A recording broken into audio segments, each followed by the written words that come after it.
K그룹 선대 회장의 유언장이 낭독되는 법무법인 사무실의 공기는 갓 뽑아낸 칼날처럼 서늘하고 팽팽했다. 젊은 총수 강태준은 포커페이스를 유지한 채 앉아 있었고 그의 맞은편에서는 야심을 숨기지 못하는 숙부 강민우 부회장이 탐욕스러운 눈빛으로 변호사의 입을 주시하고 있었다. 이에 본인이 소유한 K그룹의 모든 지분은 친손자인 강태준에게 상속한다. 유언의 핵심이 낭독되는 순간 강민우의 얼굴이 굳어졌다. 하지만 변호사는 이내 그의 얼굴에 다시 화색이 돌게 할 결정적인 단서 조항을 덧붙였다. 단본 상속은 유언장 공표 후 3개월 이내에 강태준 군이 법적으로 혼인한 상태일 경우에만 효력이 발생한다. 만약 기한 내에 조건을 충족하지 못할 시 모든 지분은 이사회의 신탁 관리에 들어가며 그룹의 경영은 현 부회장인 강민우가 대리한다. 강민우는 웃음을 참기 위해 입술을 깨물어야 했다. 3개월. 일밖에 모르는 냉혈한이자 여자를 돌처럼 보는 조카 강태준에게 3개월 안에 결혼을 하라는 것은 사실상 모든 것을 자신에게 넘겨주겠다는 말과 같았다. 강태준은 미동도 하지 않았다. 그는 숙부의 조롱 섞인 시선을 받으며 조용히 자리에서 일어났다. 자신의 사무실로 돌아온 태준은 충직한 비서와 함께 대책을 논의했다. 다른 재벌가의 딸과 정략 결혼을 하는 것이 가장 빠른 길이었지만 그는 단호하게 고개를 저었다. 안 돼. 집안의 또 다른 적을 끌어들일 수는 없어. 그에게 결혼은 비즈니스였고 아내는 자신의 계획에 있어 가장 안전하고 예측 가능한 변수여야만 했다. 그는 비서에게 명령했다. 배경도 인맥도 야망도 없는 유령 같은 여자를 찾아 이 거대한 집 안에서 그저 조용한 장식품처럼 만족하며 살아갈 수 있는 그런 여자. 며칠 후 비서는 아주 기묘한 후보를 그의 책상 위에 올려놓았다. 이세라, 1년 전 강원도의 작은 어촌마을 해변가에서 기억을 잃은 채 발견된 여자. 과거에 대한 아무런 기록도 그녀를 찾는 가족도 없었다. 그녀는 말 그대로 백지 상태의 인간이었다. 태주는 직접 그 어촌 마을로 향했다. 그는 차 안에서 자신을 발견해준 노부부의 작은 식당 일을 돕고 있는 이세라를 관찰했다. 가녀린 몸, 세상 물정 모르는 듯한 순수한 눈빛. 하지만 설거지를 하거나 그물을 옮기는 그녀의 몸짓에는 본인조차 의식하지 못하는 듯한 군더더기 없는 우아함과 잠재된 힘이 느껴졌다. 그는 차에서 내려 그녀에게 다가갔다. 그의 등장은 고요했던 어촌 마을의 풍경에 던져진 이질적인 돌멩이 같았다. 그는 감정을 섞지 않고 마치 사업 제안을 하듯 그녀에게 말했다. 나와 결혼해 주시오. 세라는 갑작스러운 남자의 등장과 더 갑작스러운 그의 말에 놀라 토끼처럼 눈을 동그랗게 떴다. 그 대가로 당신에게 평생의 안락한 삶을 보장해 주지. 그리고 당신을 거두어준 이 마을의 어업조합에 앞으로 10년간 걱정 없이 살 수 있는 발전 기금을 기부하겠소. 그는 그녀뿐만 아니라 그녀의 유일한 연결고리인 마을, 사람들의 충성과 침묵까지 함께 사려는 것이었다. 세라는 혼란스러웠다. 그녀는 이 차갑고 강력한 남자가 두려웠다. 하지만 자신을 아무 조건 없이 받아준 마을 사람들의 은혜를 갚을 수 있다는 생각에 그녀는 차마 거절할 수가 없었다. 그녀는 아주 작은 목소리로 고개를 끄덕였다. 두 사람의 결혼식은 그들의 첫 만남만큼이나 차갑고 사무적으로 치러졌다. 태준의 거대한 저택에서 최소한의 증인만 참석한 채 세라는 빌린 드레스를 태준은 비즈니스 수트를 입고 있었다. 그는 식내내 그녀를 자신의 상속 문제를 해결해 줄 도구 이상으로 보지 않았다. 숙부 강민우는 식에 참석하여 대놓고 세라를 촌뜨기라며 경멸하는 시선으로 쳐다보았다. 그의 그런 태도는 오히려 태준에게 자신의 선택이 옳았다는 확신을 심어주었다. 첫날 밤, 태준은 세라를 저택의 서쪽 별채로 안내했다. 그곳은 화려했지만 어떤 개인적인 손길도 느껴지지 않는 차가운 모델하우스 같은 공간이었다. 이곳이 당신의 공간이요. 그의 목소리는 감정 없이 평탄했다. 필요한 모든 것은 사용인들이 가져다 줄 거요. 당신의 유일한 의무는 공식적인 행사에서 내 아내 역할을 하는 것. 그 외에는 나를 방해하지 말아 주시오. 그는 결혼 생활의 조건을 명시한 계약서를 그녀에게 건네주고는 뒤도 돌아보지 않고 나가버렸다. 쾅! 문이 닫히는 소리가 거대하고 적막한 공간에 울려 퍼졌다. 홀로 남겨진 세라는 방, 중앙의 거대한 거울 앞에 섰다. 거울 속에는 겁에 질린 채 서 있는 외로운 소녀가 비치고 있었다. 하지만 잠시 후 그녀는 자신의 두 손을 내려다보았다. 그리고 천천히 주먹을 꽉 쥐었다. 이유는 알 수 없었다. 하지만 그녀는 자신의 피부 아래에서 이 조용하고 연약한 몸과는 어울리지 않는 낯설고 강력한 힘이 꿈틀거리고 있다는 것을 느꼈다. 그녀는 자기 자신에게조차 낯선 잠들어 있는 무기였다. 강태준의 저택에서의 첫날은 이세라에게 있어 길고 낯선 꿈과도 같았다. 고요하다 못해 적막한 복도, 발소리마저 삼켜버리는 두꺼운 양탄자, 그리고 그녀의 존재를 인정하지 않는 듯한 차가운 사용인들의 시선, 이 모든 것이 그녀를 이방인으로 만들었다. 그녀는 어촌 마을에서의 활기찬 삶과 정반대이니 답답한 공간에 적응하기 위해 애썼다. 그녀는 집안일을 도우려 했지만 고가의 식기를 깨뜨리거나 비싼 카펫에 주스를 쏟는 등 그녀의 서툰 행동은 오히려 사용인들의 눈총만 살 뿐이었다. 특히 이 집의 모든 것을 총괄하는 박 집사는 그녀를 근본 없는 촌뜨기라며 노골적으로 무시하고 경멸했다. 사건은 그녀가 저택에 들어온 지 이틀째 되던 날 오후에 일어났다. 박 집사의 지시를 받은 젊은 하녀 두 명이 그녀를 골탕 먹일 계략을 꾸몄다. 그들은 세라가 2층에서 다과 쟁반을 들고 내려오는 것을 보고 대리석으로 된 중앙 계단 꼭대기에 보이지 않도록 비눗물을 교묘하게 쏟아부었다. 그녀가 미끄러져 넘어져 모두의 앞에서 망신을 당하게 만들 작정이었다. 세라는 아무것도 모른 채 조심스럽게 계단을 내려오고 있었다. 그녀의 발이 비눗물을 밟는 순간 보통 사람이라면 중심을 잃고 끔찍한 사고로 이어졌을 아찔한 상황이었다. 하지만 그녀의 몸은 그녀의 이성보다 먼저 반응했다. 시간이 느려지는 듯한 감각 속에서 그녀의 몸이 인간의 것이라고는 믿기지 않을 만큼 기민하고 우아하게 움직였다. 그녀는 비명을 지르거나 허우적거리는 대신 순간적으로 몸의 중심을 낮추었다. 그리고 손에 들고 있던 쟁반을 방패처럼 활용하여 균형을 잡는 동시에 한쪽 발을 축으로 하여 발레리나처럼 부드럽게 회전했다. 그녀의 몸은 계단 난간을 따라 미끄러지듯 내려와 몇 계단 아래의 마른 바닥에 소리 없이 착지했다. 그 모든 동작은 흐르는 물처럼 유려하고 완벽했다. 쟁반 위의 찻잔에서는 찬물 한 방울조차 흐르지 않았다. 계략을 꾸몄던 두 하녀는 자신들의 눈앞에서 벌어진 광경을 믿을 수 없다는 듯 입을 떡 벌리고 굳어버렸다. 계단 아래에서 이 모든 것을 지켜보고 있던 박 집사 역시 경악으로 얼굴이 하얗게 질렸다. 그리고 가장 중요한 목격자가 또 한 명 있었다. 자신의 서재에서 나오던 강태준. 그는 계단 측면에서 그녀의 비현실적인 몸놀림 전부를 똑똑히 목격했다. 정작 세라 자신은 자신이 방금 무슨 일을 했는지 전혀 인지하지 못하는 듯했다.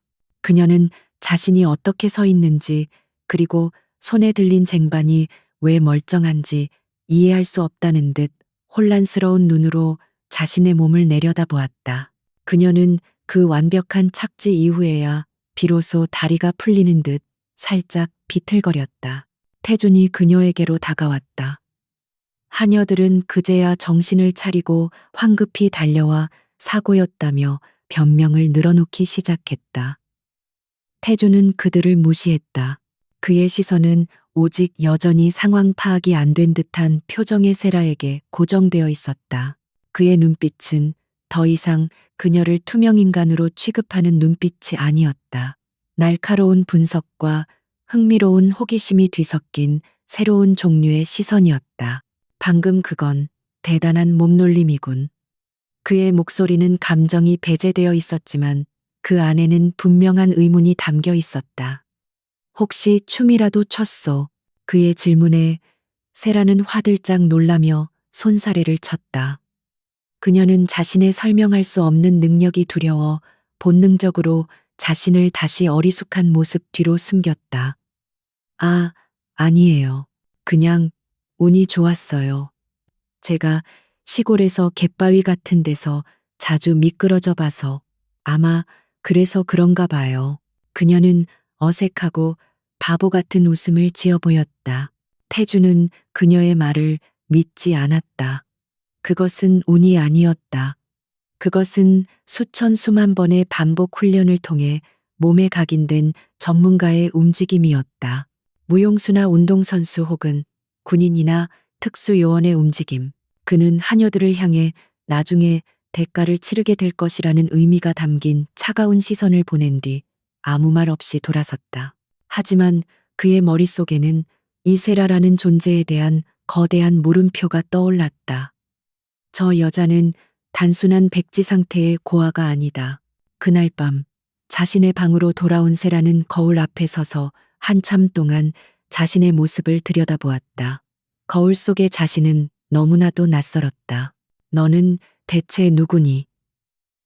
그녀의 무의식 깊은 곳에서 두렵고도 근원적인 질문이 피어오르고 있었다. 같은 시각. 자신의 서재에서 태주는 이세라에 대한 몇 줄 되지 않는 단출한 신상 파일을 다시 검토하고 있었다. 이제 이 서류는 그에게 있어 너무나도 불충분하게 느껴졌다. 그는 보안 팀장에게 전화를 걸었다.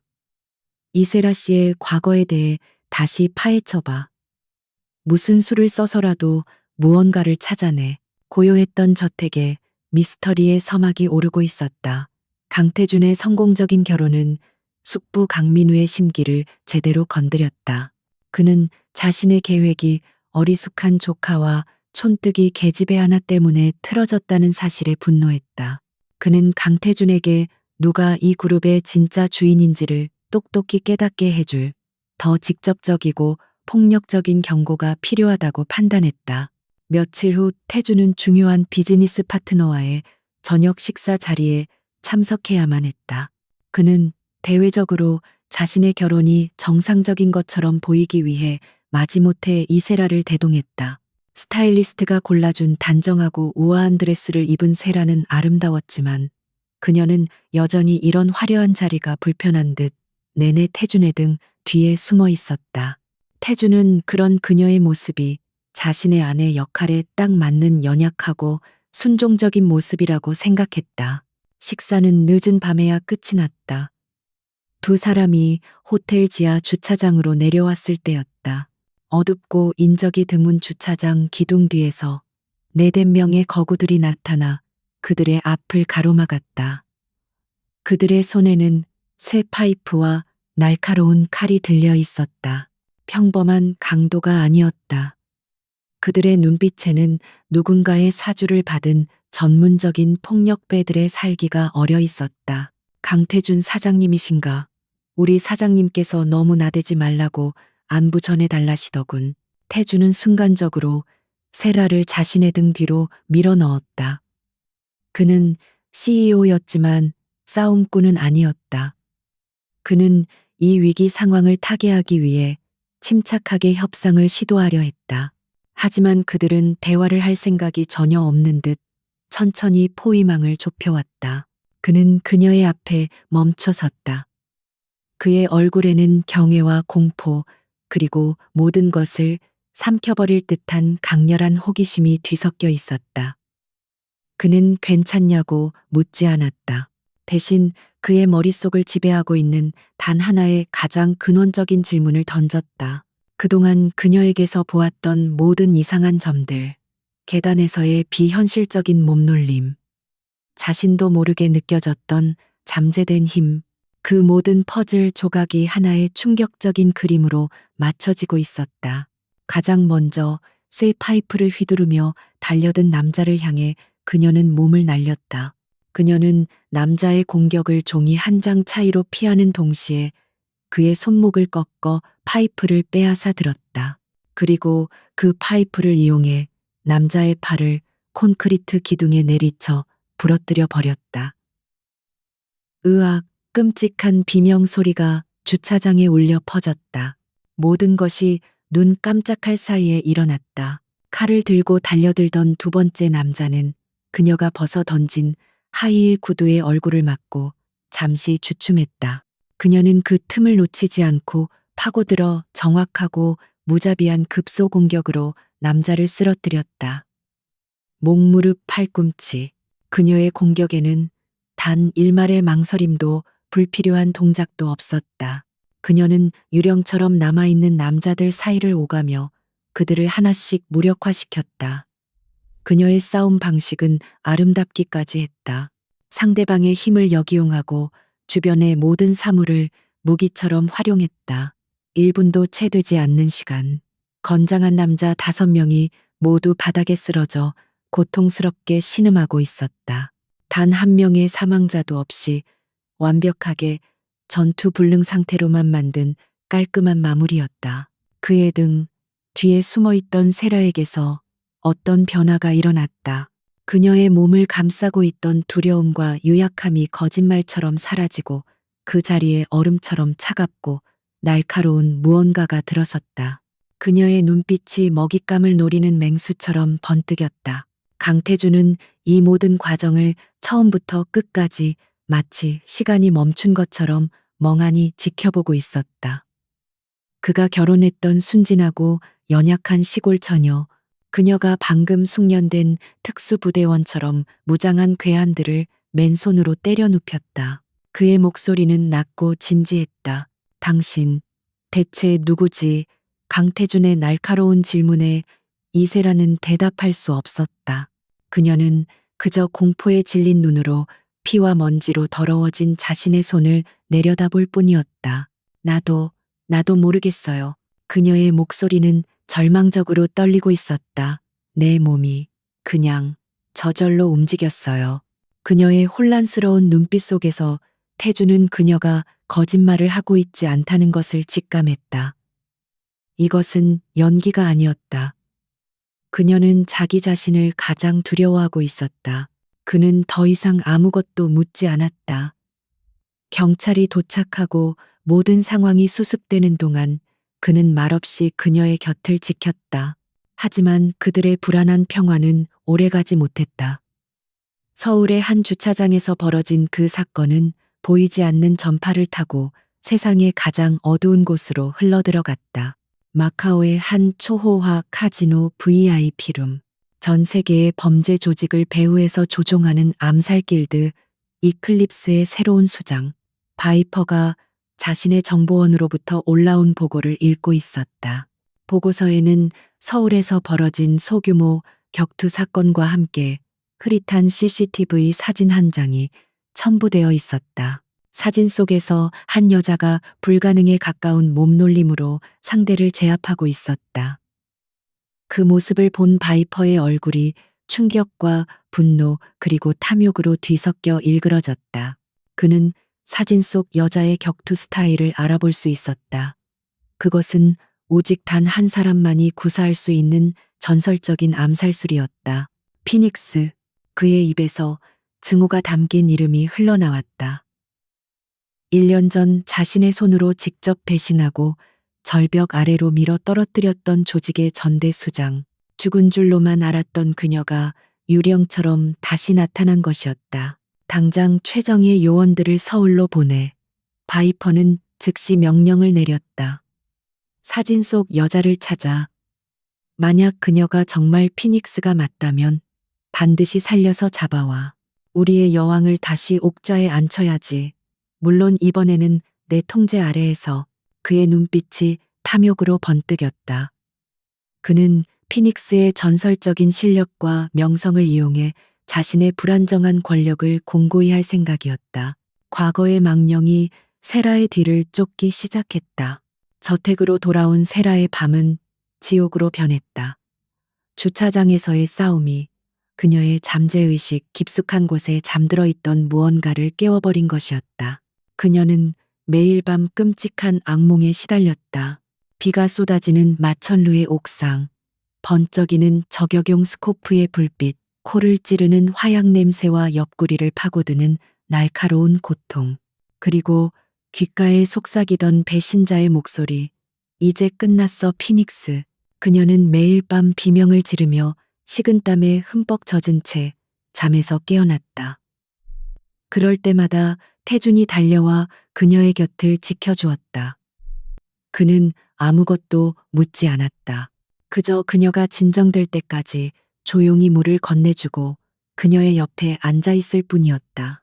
그의 과묵한 존재는 설명할 수 없는 공포에 시달리는 그녀에게 유일한 위안이 되어 주었다. 세라는 낮 동안 자신의 정체를 찾기 위해 필사적으로 노력했다. 그녀는 인터넷으로 온갖 격투 기술들을 검색하며 자신이 그날 밤 사용했던 기술과 비슷한 것을 찾아 헤맸다. 그러다 우연히 지난 몇 년간 전 세계에서 벌어졌던 미해결 암살 사건들에 대한 기사들을 읽으며 기묘한 익숙함을 느끼기도 했다. 어느 날 오후 그녀는 자신의 방에서 무의식적으로 스케치를 하고 있었다. 그녀의 손은 그녀의 의지와는 상관없이 불꽃으로 이루어진 날개를 가진 새 한 마리를 그리고 있었다. 불사조 피닉스. 악몽 속에서 들었던 바로 그 이름이었다. 그녀는 자신이 그린 그림을 보며 온몸에 차가운 소름이 돋는 것을 느꼈다. 그 시각 서울에 잠입한 이클립스의 최정예 요원들은 자신들의 목표물을 거의 다 찾아낸 상태였다. 그들은 K그룹 회장 강태준의 아내 이세라가 바로 자신들이 찾는 여자라는 심증을 굳히고 있었다. 한 요원이 저택이 내려다 보이는 먼 언덕에서 고성능 망원경으로 그녀의 방을 관찰하고 있었다. 그의 시야의 창가에 서서 고뇌에 찬 표정을 짓고 있는 세라의 모습이 들어왔다. 요원은 줌을 당겨 그녀의 손목을 확대했다. 그녀가 무심코 문지르고 있는 손목, 그곳에 아주 희미하지만 분명하게 불사조 모양의 은색 흉터 자국이 남아 있었다. 조직의 수장만이 새길 수 있는 바로 그 낙인이었다. 요원은 위성 전화를 집어들었다. 바이퍼님, 목표를 확인했습니다. 그의 목소리는 흥분으로 떨리고 있었다. 그녀가 맞습니다. 피닉스입니다. 사냥꾼은 마침내 자신의 먹잇감을 찾아냈다. 강태준의 보안팀이 이세라의 과거에 대해 알아낸 것은 아무것도 없다는 사실뿐이었다. 대한민국 국민이라면 누구나 가지고 있는 출생 기록, 학력, 의료 기록, 그 어떤 데이터베이스에서도 이세라라는 이름은 존재하지 않았다. 그녀는 말 그대로 1년 전 그 어촌 마을의 해변가에서 처음으로 세상에 태어난 사람과도 같았다. 이 기묘한 공백은 강태준의 의심을 더욱 증폭시켰다. 그는 자신의 기업 보안팀으로는 이 미스터리를 풀 수 없다고 판단했다. 그는 수소문 끝에 국정원에서 고스트, 신원 불명의 인물을 추적하는 전문가를 잡는 전문가로 명성을 떨치다. 은퇴한 오 국장이라는 인물을 비밀리에 고용했다. 조사가 물밑에서 진행되는 동안 저택의 분위기는 완전히 달라졌다. 태주는 더 이상 세라를 투명인간 취급하지 않았다. 그는 이제 그녀의 일거수일투족을 마치 깨지기 쉬운 폭탄을 다루듯 조심스럽고 집요하게 관찰했다. 그는 저택의 모든 사용인들에게 그녀를 안주인으로 깍듯하게 모시라고 명령했다. 그의 이런 갑작스러운 태도 변화에 그녀를 무시하던 박 집사와 하녀들은 당황하며 그녀의 눈치를 보기 시작했다. 태주는 그녀와 함께 있는 시간을 늘렸다. 그는 그녀의 상태를 확인해야 한다는 명목으로 그녀가 정원을 가꿀 때 옆에서 신문을 읽거나 그녀가 거실에서 TV를 볼 때 맞은편 소파에 앉아 서류를 검토했다. 그는 그녀의 모든 것을 알고 싶었다. 정원에서 꽃을 보며 순수하게 미소 짓는 그녀의 모습과 주차장에서 괴한들을 무자비하게 쓰러뜨리던 그녀의 모습. 그 극단적인 간극이 그를 혼란스럽게 만들었고 동시에 강렬하게 그를 끌어당겼다. 어느 날 저녁 세라는 서툰 솜씨로 저녁 식사를 준비하고 있었다. 그녀는 악몽과 정체 모를 불안감에 시달리느라 제대로 된 음식을 먹지 못한 지 오래였다. 그녀는 칼질을 하다 무심코 손을 베일 뻔했다. 바로 그 순간 등 뒤에서 나타난 태준이 그녀의 손을 감싸주며 칼을 막아주었다. 위험하오. 그는 그녀의 뒤에 서서 그녀의 손을 잡은 채 채소를 써는 법을 조용히 가르쳐 주기 시작했다. 그의 단단한 가슴이 그녀의 등에 닿았다. 그의 숨결이 그녀의 귓가를 간지렸다. 두 사람 사이에는 계약 결혼 이후 처음으로 평범한 부부와도 같은 어색하고 미묘한 친밀감이 흘렀다. 세라는 자신의 정체를 의심하고 있을지도 모르는 이 남자의 존재가 역설적이게도 지금 자신을 지탱해주는 유일한 버팀목이라는 사실을 깨달았다. 며칠 후 오 국장으로부터 첫 번째 보고가 올라왔다. 이세라라는 인물에 대한 직접적인 기록은 찾을 수 없었습니다. 하지만 그녀가 발견된 시점과 비슷한 시기에 아시아 암흑가를 뒤흔들었던 한 가지 사건이 있었습니다. 오 국장은 이클립스라는 암살 조직과 그 조직의 전설적인 리더였던 피닉스에 대한 자료를 보여주었다. 피닉스는 성별도 나이도 국적도 알려지지 않은 유령 같은 존재였지만 그녀의 이름은 각국 정보기관의 블랙리스트 최상단에 올라와 있었다. 1년 전 홍콩에서 열렸던 비밀 정상회담에서 피닉스가 이끌던 암살 작전이 의문스럽게 실패로 돌아갔습니다. 그리고 그 직후 조직 내부의 배신으로 피닉스가 제거되었다는 소문이 돌았습니다. 시신은 발견되지 않았고요. 피닉스. 세라가 악몽 속에서 듣고 무의식적으로 스케치북에 그렸던 바로 그 이름이었다. 태준의 심장이 차갑게 내려앉았다. 그 시각 서울에 잠입한 이클립스의 요원들은 목표물을 향한 포위망을 좁히고 있었다. 그들은 섣불리 움직이지 않았다. 그들은 세라의 주변 인물, 특히 그녀의 남편인 케이주룹의 총수 강태준에 대한 정보를 수집하기 시작했다. 그들은 강태준의 가장 큰 적인 강민우 부회장에게 의도적으로 접근했다. 공동의 적을 가진 두 세력은 보이지 않는 곳에서 자연스럽게 연결되기 시작했다. 오 국장은 태준에게 마지막 보고를 올렸다. 확실한 증거는 없습니다. 회장님. 하지만 회장님의 아내분이 아시아에서 가장 위험한 여성 암살자였을 가능성이 단 1%라도 존재한다는 것을 배제할 수 없습니다. 태준은 혼란에 휩싸였다. 그가 본 세라는 자신의 그림자조차 두려워하며 악몽 속에서 우는 연약한 여자였다. 하지만 동시에 그녀는 무장한 괴한들을 맨손으로 쓰러뜨리는 괴물이기도 했다.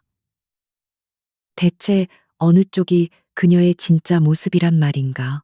그날 밤 태주는 서재에서 밤을 새우다 거실 소파에서 스케치북을 품에 안은 채 잠들어 있는 세라를 발견했다. 그녀는 잠든 모습마저 위태롭고 평화로워 보였다.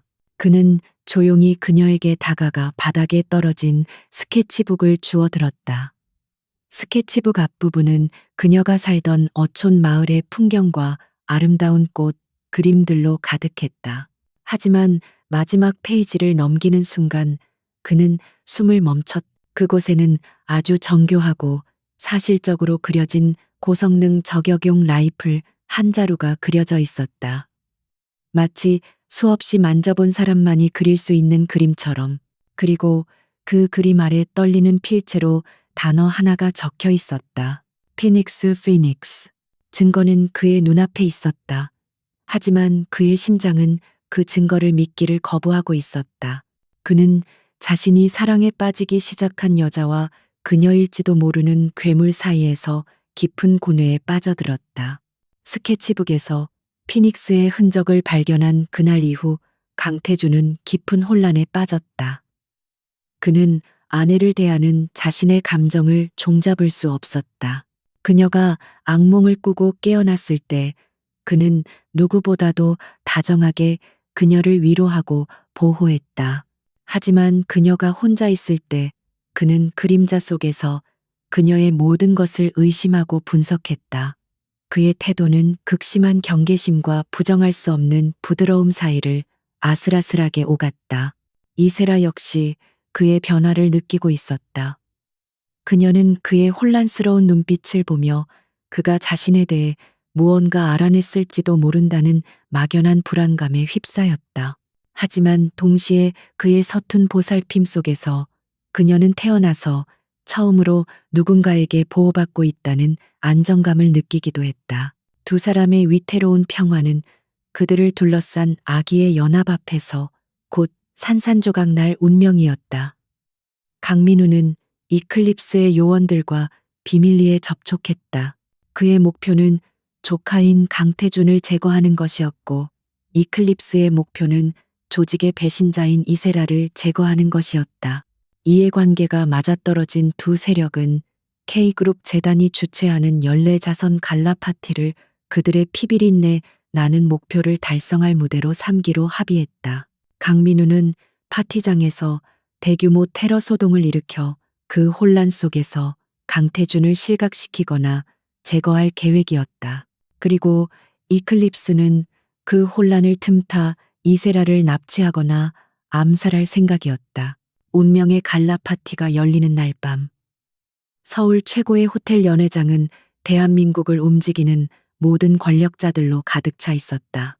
강태준과 이세라는 행사의 주최자로서 나란히 서서 손님들을 맞았다. 눈부신 보석으로 장식된 드레스를 입은 세라는 동화 속 공주처럼 아름다웠지만 그녀의 얼굴에는 낯선 환경에 대한 불안감이 어려 있었다. 태주는 그런 그녀의 곁을 한시도 떠나지 않고 지키며 자신을 향해 다가오는 보이지 않는 위협들을 경계했다. 파티가 무르익고 강태준이 무대 위로 올라가 연설을 시작하려는 순간이었다. 탕, 탕, 탕. 연회장의 모든 조명이 꺼지고 총성이 울려 퍼졌다. 비명 소리와 함께 파티장은 순식간에 아수라장으로 변했다. 모두 엎드려 복면을 쓴 무장 괴한들, 강민우가 고용한 용병들 이 연회장으로 들이닥쳐 사람들을 위협하기 시작했다. 계획대로 강민우는 이 혼란 속에서 하객들을 대피시키는 영웅 역할을 연기하며 상황을 자신의 편으로 이끌려 하고 있었다. 바로 그 아수라장의 한복판에서 또 다른 종류의 사냥이 시작되고 있었다. 검은 정장 차림의 이클립스 암살자들이 소리 없이 움직이며 태준과 세라를 향한 포위망을 좁혀오고 있었다. 그들의 목표는 오직 하나 이세라였다. 세라 씨 내 뒤에 있어. 태준은 세라를 자신의 등 뒤로 감싸며 그녀를 보호하기 위해 몸을 던질 각오를 했다. 그는 CEO였지만 싸움꾼은 아니었다. 하지만 그는 무슨 일이 있어도 그녀를 지켜야만 했다. 암살자들의 서늘한 살기가 두 사람의 목덜미를 파고들었다. 바로 그때였다. 자신을 보호하기 위해 맨몸으로 자신을 가로막고 선태준의 넓은 등을 보는 순간 세라의 내면에서 무언가가 툭 하고 끊어졌다. 그녀의 눈을 덮고 있던 기억상실의 안개가 순간적으로 걷히는 듯했다. 그녀의 눈빛이 변했다. 두려움에 떨던 순한 양의 눈빛이 모든 것을 꿰뚫어보는 듯한 차갑고 치명적인 포식자의 눈빛으로 이클립스의 암살자 중 한 명이 태준을 향해 칼을 휘두르며 달려들었다. 칼날이 태준의 심장을 파고들기 직전 세라가 움직였다. 그녀는 바람처럼 태준의 앞을 가로막았다. 그리고 암살자의 손목을 낚아채 소름 끼치는 파열음과 함께 꺾어버렸다. 그녀는 빼앗아든 칼로 다른 암살자의 공격을 막아내는 동시에 그의 급소를 정확하게 찔렀다. 그녀는 더 이상 보호받는 존재가 아니었다. 그녀는 이제 보호하는 자였다. 그녀는 자신을 둘러싼 모든 것을 무기로 만들었다. 샴페인 병, 테이블 나이프, 심지어 자신의 하이힐까지. 그녀의 몸은 마치 오랫동안 잊고 있던 춤을 기억해낸 무용수처럼 치명적이고 아름다운 사륙의 춤을 추기 시작했다. 연회장의 모든 혼란이 그녀를 중심으로 멎는 듯했다. 강민우의 용병들도 이클립스의 암살자들도 저 작은 여자 한 명에게서 뿜어져 나오는 압도적인 기세 앞에서 경악하며 주춤거렸다. 태주는 자신의 눈앞에서 벌어지는 광경을 넋이 나간 채 바라보고 있었다. 이세라, 자신이 아는 그녀는 존재하지 않았다. 지금 그의 앞에 서 있는 것은 피와 죽음의 냄새를 풍기는 낯설고 두려운 여전사였다. 세라는 자신을 둘러싼 12명의 무장한 남자들을 향해 차갑고 고요한 눈빛을 보냈다. 그녀의 입가에 아주 희미하고 위험한 미소가 걸렸다. 싸움은 이제 막 시작되고 있었다. 이세라의 위험한 미소는 피비린내 나는 전쟁의 서막을 알리는 신호탄이었다. 그녀를 둘러싼 암살자들은 잠시 당황했지만 이내 전열을 가다듬고 그녀를 향해 일제히 덤벼들었다. 그들은 아시아 최강의 암살 길드 이클립스의 정예 요원들이었다. 그들의 움직임은 한치의 오차도 없는 잘 짜인 살인 기계와도 같았다. 하지만 지금 그들이 상대하고 있는 것은 그 기계를 직접 설계하고 만들어낸 창조주였다. 세라는 더 이상 기억 상실에 시달리는 연약한 시골 처녀가 아니었다. 그녀의 몸은 그녀의 의식보다 먼저 수천 번의 실전을 통해 각인된 전투의 기억을 되찾고 있었다. 그녀는 자신을 보호하려는 강태준을 부드럽게 뒤로 밀어내고 폭풍의 눈 안으로 걸어 들어갔다. 그녀의 싸움은 예술에 가까웠다. 그녀는 주변의 모든 것을 무기로 삼았다. 날카롭게 깨진 샴페인 병은 단검이 되었고 테이블 보는 상대를 교란시키는 훌륭한 연막이 되었다. 그녀는 힘으로 맞서는 대신 상대의 힘을 역이용하여 그들을 서로 부딪히게 만들고 스스로 자멸하게 했다. 그녀의 움직임은 마치 죽음의 무용수처럼 우아하고 치명적이었다. 강태주는 그런 그녀의 모습을 마치 다른 세상의 광경을 보는 듯 넋을 잃고 바라보았다. 그는 자신이 결혼한 여자가 아니 자신이 결혼한 존재가 인간의 한계를 넘어선 초인이라는 사실을 깨닫고 있었다. 그는 무력하게 그녀를 지켜보고만 있지 않았다. 그는 이 혼란 속에서 자신이 해야 할 일을 정확히 알고 있었다. 그는 재빨리 호텔의 화재 경보기를 눌러 외부의 개입을 유도했다. 동시에 자신의 보안팀에게 비밀 코드가 담긴 메시지를 보내 건물의 모든 출입구를 봉쇄하고 지원 병력을 요청했다. 그는 전장의 지휘관이 되었고 세라는 그의 가장 강력한 선봉장이었다. 싸움이 계속될수록 세라의 머릿속에서는 잊혔던 기억의 파편들이 섬광처럼 터져나오기 시작했다. 눈 덮인 시베리아 설원에서의 임무, 칼날을 맞대며 느껴졌던 상대의 맥박, 귓가에 울리던 늙은 스승의 목소리, 망설임은 곧 죽음이다. 피닉스. 기억의 편린들은 그녀의 본능을 더욱 날카롭게 갈고 닦았다. 그녀는 이제 단순히 반사적으로 움직이는 것이 아니었다. 그녀는 전장의 흐름을 읽고 적의 약점을 파고드는 전략가로서 싸우고 있었다. 혼란의 와중 세라와 태주는 한쪽 구석에서 이 모든 상황을 지켜보며 몰래 비상구로 빠져나가려는 강민우를 발견했다. 이 모든 비극을 연출한 장본인 세라의 눈이 차갑게 빛났다. 그녀는 그를 놓칠 생각이 없었다. 그녀는 자신을 막아서는 마지막 암살자를 쓰러뜨린 뒤 한 마리의 표범처럼 강민우를 향해 몸을 날렸다. 겁에 질려 도망치려던 강민우는 그녀의 압도적인 속도 앞에서 속수무책이었다. 그녀는 그의 목덜미를 정확하게 가격하여 그를 고통 없이 하지만 완벽하게 무력화시켰다. 말이 너무 많더군. 그녀의 목소리는 그녀 자신조차 낯설게 느껴질 만큼 차갑고 낮았다. 마침내 경찰 특공대와 태준의 보안팀이 연회장 안으로 들이닥쳤다. 그들이 목격한 것은 처참하게 쓰러져 신음하는 무장 괴한들과 그 한가운데에 여왕처럼 서 있는 한 여자였다. 그녀의 드레스는 찢겨져 있었고 얼굴은 흙먼지로 얼룩져 있었다. 하지만 그녀의 자세는 그 어떤 왕족보다도 더 고고하고 위엄이 넘쳤다. 모든 싸움이 끝난 후 태주는 천천히 그녀에게로 다가갔다. 이제 그의 눈에는 더 이상 의문이나 호기심이 아닌 경외감이 담겨 있었다.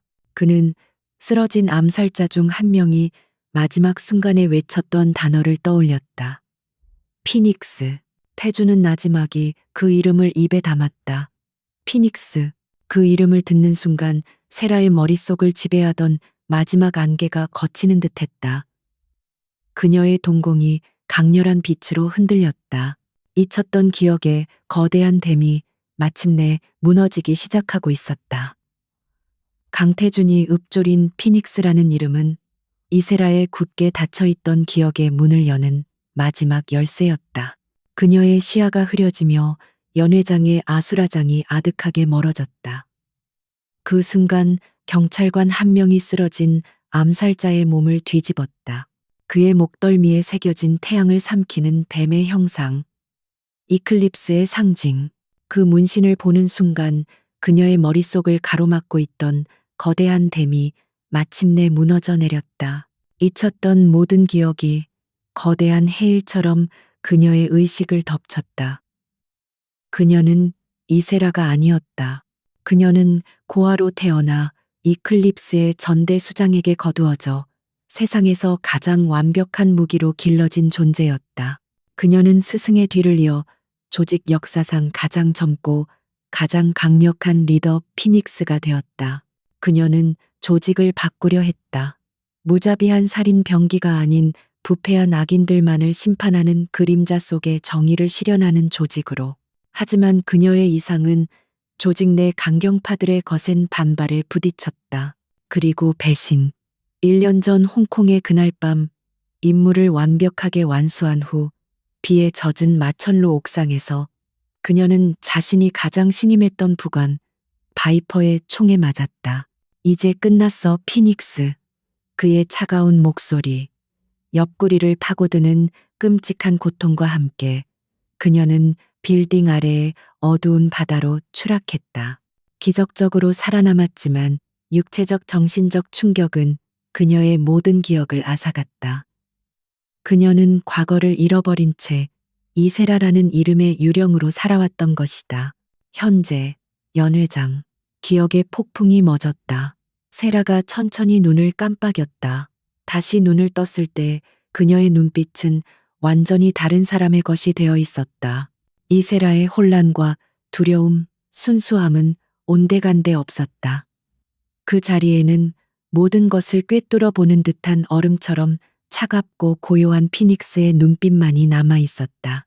그녀의 자세, 그녀의 호흡, 그녀를 둘러싼 공기마저 변해 있었다. 그녀는 더 이상 길 잃은 소녀가 아니었다. 자신의 왕자를 되찾은 여왕이었다. 태주는 그녀의 변화를 보고 저도 모르게 등골이 서늘해지는 것을 느꼈다. 세라 씨, 그가 조심스럽게 그녀를 불렀다. 그녀는 그를 돌아보았다. 그녀의 시선은 마치 처음 보는 사람을 분석하듯 그의 머리부터 발끝까지를 훑었다. 마침내 그녀가 입을 열었다. 그녀의 목소리는 낯설고 낮았다. 그건 내 이름이 아니다. 경찰들이 그녀에게 다가와 증인으로서 상황 설명을 요구했다. 그녀는 순식간에 상황을 장악했다. 그녀는 자신의 진짜 정체에 대해서는 한마디도 하지 않은 채 강민우의 테러 행위와 그에 대한 정당 방위 과정을 한치의 오차도 없는 완벽한 논리로 진술했다. 그녀의 진술은 너무나도 명료하고 설득력이 있어서 베테랑 형사들조차 그녀의 말을 의심 없이 받아들였다. 모든 소동이 끝나고 다시 저택으로 돌아온 두 사람. 펜트하우스의 공기는 이전과는 비교할 수 없을 만큼 무겁고 위험한 긴장감으로 가득 차 있었다. 태준이 먼저 침묵을 깼다. 당신이 이세라가 아니라면 대체 누구지? 그녀는 그를 똑바로 쳐다보며 대답했다. 내 코드네임은 피닉스, 이클립스라는 조직의 리더였다. 배신을 당했고 죽을 고비를 넘겼지. 당신이 알던 이세라는 내가 가져본 적 없는 삶의 파편이었을 뿐이다. 그녀의 담담한 고백에 태주는 할 말을 잃었다. 그는 상속 문제를 해결하기 위해 순진한 시골 처녀와 결혼했다. 그런데 알고 보니 그녀는 암흑세계의 여왕이었다. 그는 혼란스러운 눈으로 그녀를 바라보았다. 자신이 연민을 느끼고 어느새 마음까지 주기 시작했던 그 여자를. 그럼 이제 어떻게 할 생각이지?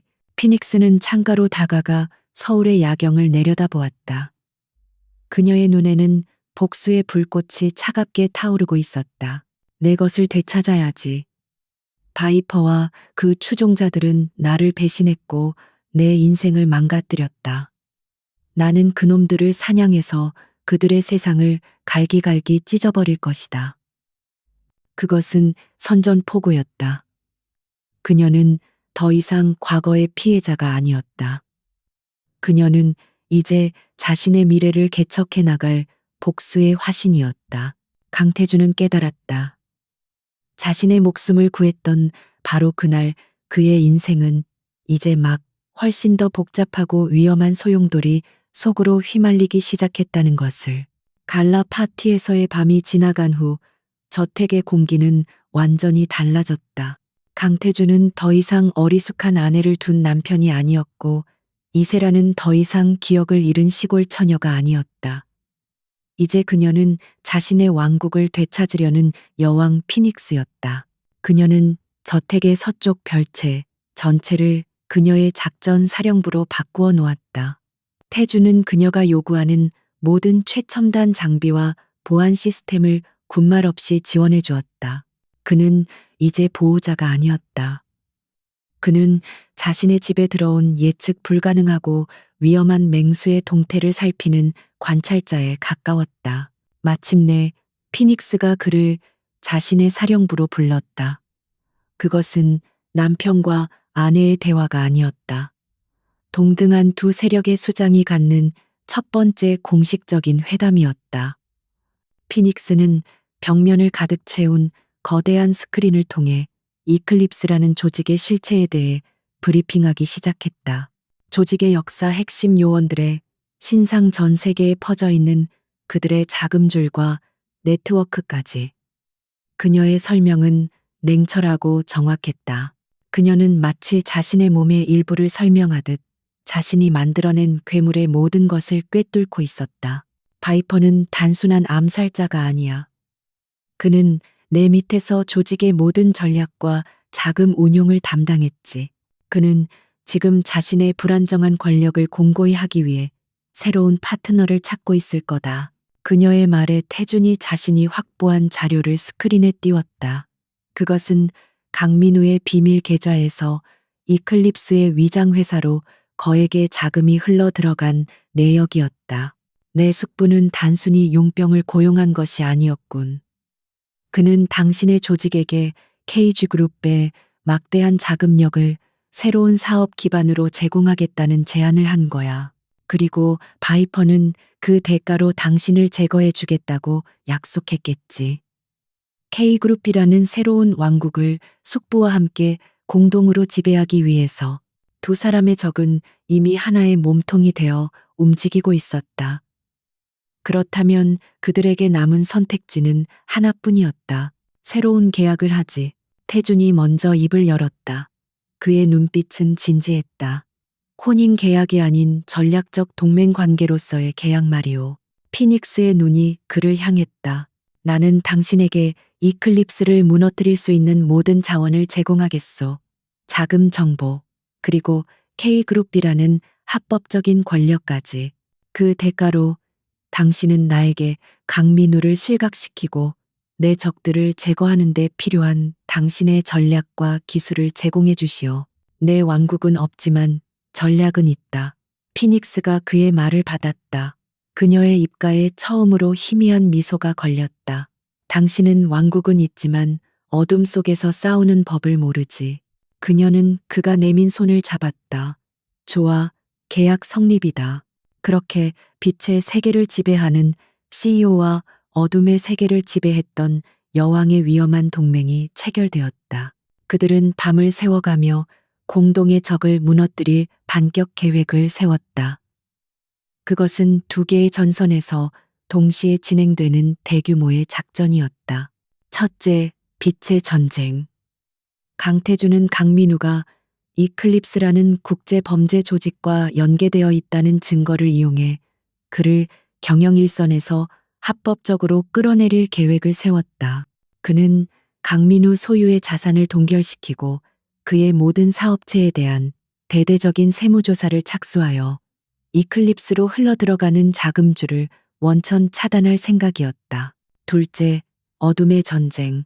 피닉스는 태준이 제공한 자원들을 이용해 바이퍼를 사냥하기 시작했다. 그녀는 정면 대결을 피했다. 대신 그녀는 과거 자신을 따랐던 바이퍼의 배신에 불만을 품고 있던 조직 내 충성파들에게 비밀리에 접촉했다. 그녀는 조직 내부의 내전을 유발하고 그들이 스스로 무너지도록 만들 작정이었다. 이 위험한 작전을 함께 계획하며 두 사람의 관계는 이전과는 전혀 다른 방식으로 깊어지기 시작했다. 태주는 그녀의 잔인할 정도로 완벽한 전략 수립 능력에 경외감을 느꼈다. 피닉스 역시 자신의 위험한 계획을 아무런 의심 없이 신뢰하고 모든 것을 지원해주는 그의 굳건한 모습에 자신도 모르게 마음 한구석이 흔들리는 것을 느꼈다. 그들의 첫 번째 반격이 시작되는 날 밤. 작전 사령부의 거대한 디지털 지도 위에는 강민우와 바이퍼의 모든 움직임이 붉은 점으로 표시되어 있었다. 모든 준비는 끝났다. 태준이 지도를 바라보고 있는 피닉스의 옆모습을 보며 나지막이 말했다. 내가 해왔던 그 어떤 싸움보다도 위험하군. 피닉스는 지도에서 눈을 떼지 않은 채 차갑게 대답했다. 위험은 나의 고향이다. 그녀는 태준을 돌아보았다. 그녀의 눈빛에는 이전에는 볼 수 없었던 기묘한 친밀감이 담겨 있었다. 내 세계에 온 걸 환영하지, 남편. 그녀가 처음으로 입에 담은 남편이라는 단어는 아이러니하면서도 이상하리만치 친밀하게 두 사람 사이의 공기를 감쌌다. 그들은 더 이상 계약 부부가 아니었다. 그들은 같은 전쟁을 치르는 공범자이자 파트셔였다. 두 사람의 반격은 거대한 폭풍처럼 두 개의 세계를 동시에 휩쓸었다. 빛의 세계에서 강태주는 K그룹의 절대적인 지배자가 되어갔다. 그는 이사회를 소집하여 강민우가 국제 범죄 조직 이클립스와 내통했다는 결정적인 증거를 공개했다. 강민우의 모든 자산은 동결되었고 그의 편에 섰던 모든 세력들은 하루아침에 숙청되었다. 어둠의 세계에서 피닉스는 유령처럼 움직였다. 그녀는 태준이 제공한 막대한 자금과 정보를 이용해 이클립스의 심장부를 파고들었다. 그녀의 귀환 소식에 과거 그녀를 따랐던 충성파들이 조직 내부에서 반란을 일으켰다. 바이퍼의 돈줄은 마르고 그의 수족들은 하나둘씩 제거되었다. 그의 왕국은 안에서부터 썩어들어가며 무너져 내리고 있었다. 몇 주 후 모든 전쟁은 끝이 났다. 강태준은 K그룹의 임시 이사회 의장석에 앉아 강민우의 영구 제명을 최종 선언했다. 모든 것을 잃은 강민우는 보안 요원들에게 끌려나가며 마지막 발악을 했다. 그는 자신의 패배를 믿을 수 없었다. 자신을 무너뜨린 것이 그가 가장 경멸했던 조카와 그 조카의 촌뜨기 아내였다는 사실을. 같은 시각 마카오의 한 비밀 장소. 피닉스는 모든 것을 잃고 포로로 잡힌 바이퍼의 앞에 섰다. 그녀의 곁에는 다시 그녀에게 충성을 맹세한 이클립스의 원로들이 서 있었다. 왜 나를 죽이지 않는 거지? 바이퍼가 증오의 찬 눈으로 물었다. 피닉스는 차가운 눈으로 그를 내려다보았다. 죽음은 배신자인 내 놈에게는 너무나 자비로운 처벌이다. 너는 네가 저지른 실패와 어리석음을 평생 곱씹으며 살아있는 지옥 속에서 살게 될 거다.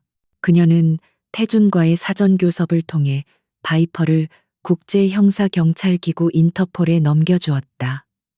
그는 이제 햇빛 한 줌 들어오지 않는 지하 감옥에서 영원히 썩게 될 터였다. 모든 전쟁이 끝나고 새로운 질서가 세워졌다. 강태준은 K그룹의 완전한 지배자가 되었다. 피닉스는 이클립스의 여왕으로 복귀했다.